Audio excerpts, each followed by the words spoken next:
हमको भी सपना में आए हैं राम जी। हमको तो सपना में आके राम जी खुद बोले हैं ये सब ढोंग कर रहा, हम उस दिन आईबे नहीं करेंगे। नमस्कार, बहुत स्वागत है आपका जनवाणी में। ये है तेज प्रताप यादव, लालू यादव के बड़े पुत्र हैं और बिहार सरकार में मंत्री भी हैं।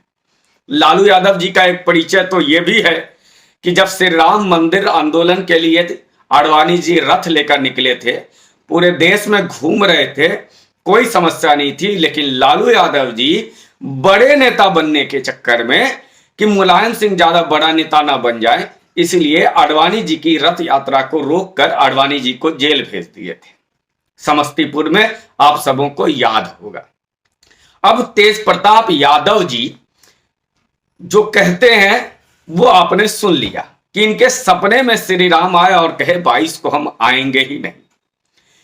इन INDIA गठबंधन और बिहार सरकार के जो तमाम जो घटक दल हैं, इन सबके अपने अपने सुर हैं, अपने अपने ताल हैं, अपने अपने राग हैं, अपने अपने विद्वेष हैं श्री राम से, ऐसा प्रतीत हो रहा है।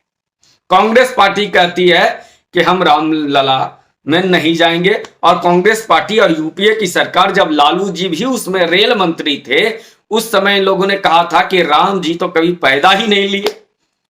जब को UPA की सरकार थी 2004 से लेकर 2009 के बीच में, सुप्रीम कोर्ट में हलफनामा दिया था, वापस ले लिया था।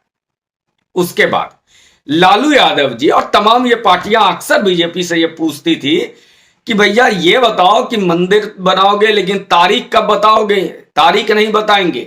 और जब राम मंदिर उद्घाटन का तारीख आ गया, 22 जनवरी को श्री राम मंदिर के गर्भगृह का उद्घाटन हो रहा है और नरेंद्र मोदी जी से मूर्ति का अनावरण कर रहे हैं, मुख्य में यजमान तो कोई और हैं, उसके बाद भी ये लोग बड़े पीड़ा में हैं, बहुत तकलीफ में हैं।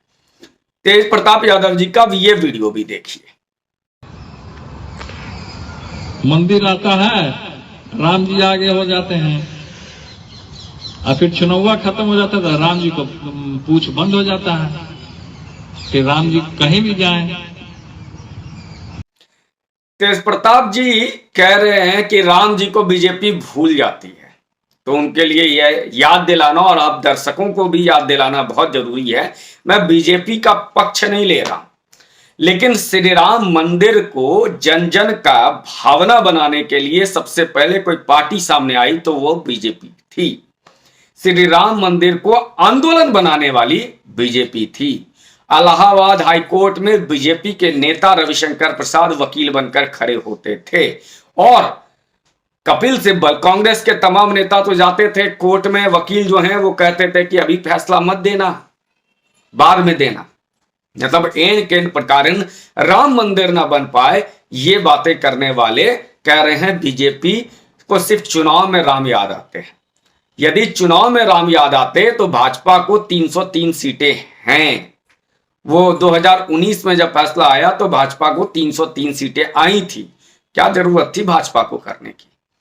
मैं भाजपा का पक्ष नहीं ले रहा हूं, लेकिन जो राम के नाम पर खड़े होकर के आज भाजपा को दंगाई है, सेकुलर नहीं है, ये फिरका परस्त है, ये तमाम गालियां जो दी गई, उसके पीछे कारण क्या था? सिर्फ राम मंदिर की बात एक और केवल एक भारतीय जनता पार्टी कर रही थी, इस कारण से उन्हें दंगाई तक कहा गया और उन्हीं श्री राम के साथ सेवा करते रहे भाजपाई। और नरेंद्र मोदी उस वक्त भी आडवाणी जी के सारथी थे।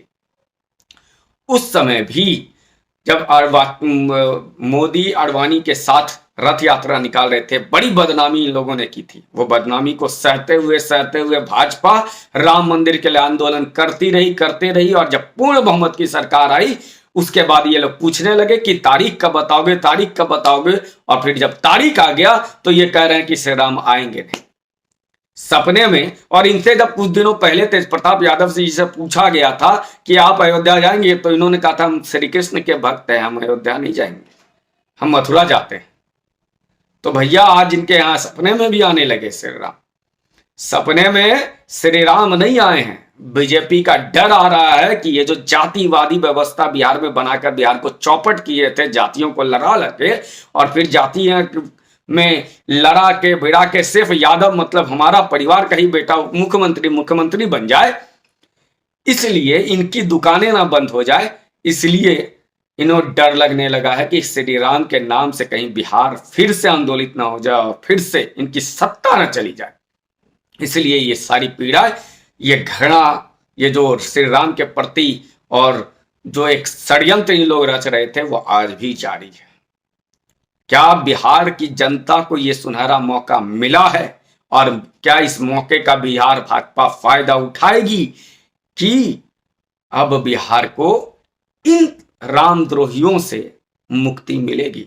मैं तेज प्रताप यादव जी की बात नहीं कर रहा हूं, कई रामद्रोही हैं इनके मंत्रालय में भी और इनके पार्टी में भी, उन सबसे बिहार की जनता को मुक्ति मिलेगा।